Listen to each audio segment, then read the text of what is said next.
Well, good morning. Welcome to Debbie's Back Porch. So glad to have you with us. Craving bread. You know, I'm not strictly keto, so I occasionally eat a little bread, but I've been bad, so now I'm going to be good. And I'm going to make some Keto Frybread with CarbQuick. Now, if you're not familiar with CarbQuick, I'm going to put a link in the info section so you can read all about it. I'm not selling it or anything. I just like it and use it. And this is my fry bread. This is sort of loosely based on a Cherokee fry bread recipe. The final product is yummy, but very different than Cherokee fry bread. And I'll make the more traditional fry bread for you in another video. Now let's get cooking. Let me take just a minute before I start to ask you please to subscribe to our channel and to give us a thumbs up. We really appreciate it. And let me too take just a second to apologize that I don't still have the CarbQuick package so that I can show you all the nutritional information. But I'm using 1.5 cups of the CarbQuick, and it is net carbs 6 grams per cup. So these little pieces of fry bread will work out to about 1 or 1.5 net grams of carbs each. And I'm going to be serving it with a vegetable beef soup that's not thickened. So we're going to be having a really low carb dinner. Although I have to say, my little great-granddaughter Athena, who's going to help me a little bit, had hers with jelly on it. So there you go. Cherokee fry bread is often served with honey or syrup as the basis for a sweet dessert, but that's not something I do. I generally serve fry bread with a more savory dinner, like vegetable beef soup. So let me explain. I'm working off a traditional fry bread recipe. CarbQuick is a little different. It already has some salt and baking powder in it.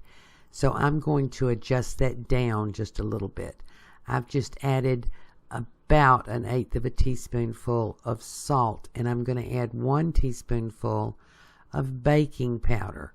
CarbQuick already has some of both of those in it, but because I don't know exactly how much, I'm just going to work off the traditional recipe, and we'll see what we've got. I've never done this before. I just was craving fry bread and thought I would see how it works with CarbQuick. And I'm going to tell you now, it worked really well. Although it's not traditional. You can't really sift CarbQuick, so I've just mixed that up well. And Athena, you may have met Athena before. You may have met her hands before. She wants to stir while I add the warm water. And this water is just from the tap. It's that warm. And I have here about 3/4 of a cup of the warm water. And I'm going to let Athena mix it in just to get everything moistened. Athena, by the way, is 6, and she's been helping me make bread since she was 4. Here, let me help her just a little bit because she's not as tall as the counter, and she's a little bit small, so I'm going to give her just a little assistance. I will tell you, CarbQuick doesn't mix together with water the same way flour does. It doesn't have quite the same texture, but it can give you a good keto product. Now I'm going to finish this up by hand just to make sure I got everything mixed together. And the CarbQuick and the water amounts, maybe you may have to adjust those just a little bit. And I'm going to show you the texture you're going for here. I often say you make biscuits to the texture of mashed potatoes. You want this to be a little bit firmer than that. And the thing about CarbQuick is that you have to allow it time because it's a more coarse product than flour. You have to allow it time to fully absorb the moisture. So I'm going to mix this all together until it's a firm ball of dough. And then I'm going to cover it with a cloth and let it just sit here for a minimum of 30 minutes so that it rehydrates. After that 30 minutes, we're going to make up some little fry bread patties. Now, you mostly make them, at the stove while the bread is frying, or that's how I make Cherokee fry bread, but I always get a couple of them ready before I start. So let me show you.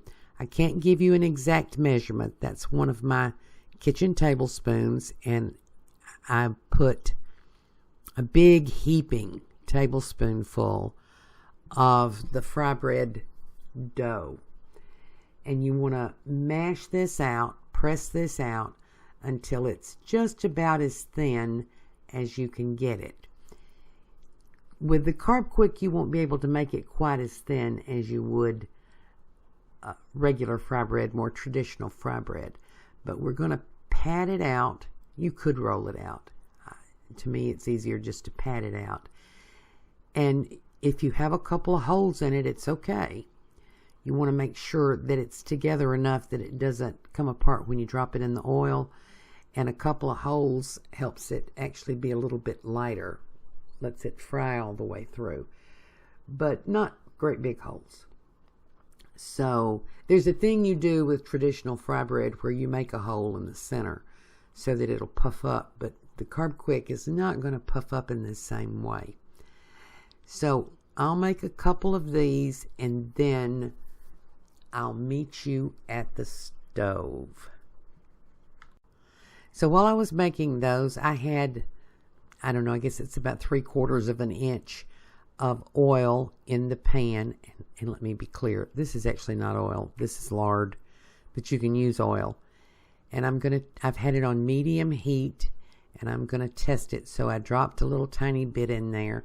It's not sizzling quite as much as I would like, but I'll let it heat just a little bit more. And then we're going to drop the fry bread in there. I'm going to start with just one piece.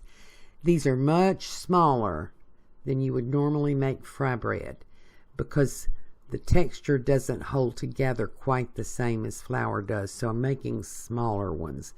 These are more the size of, say, corn fritters, cornbread patties.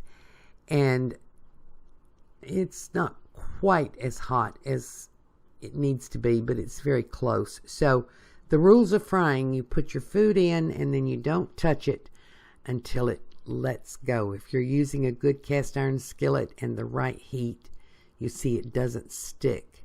So I'm going to move that around a little bit. I have it over to the side because I'm probably going to do 2 at a time. But I'm going to start with this one just to show you.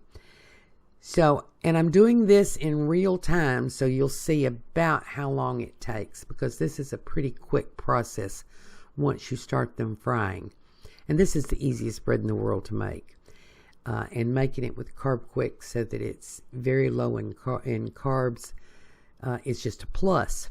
And see, we're getting some puffiness there. If this were the traditional fry bread, it would puff up really big. But we're getting some puffiness there. Puffiness, I guess you'd say. And that's a good thing. Now, what we're watching for now is for the edges to start browning. And I'm going to go ahead and put another one in here just to sort of speed up the process. So we're looking for some browning right around the edges. It'll start to get golden. And when we get to that point, we'll turn it over.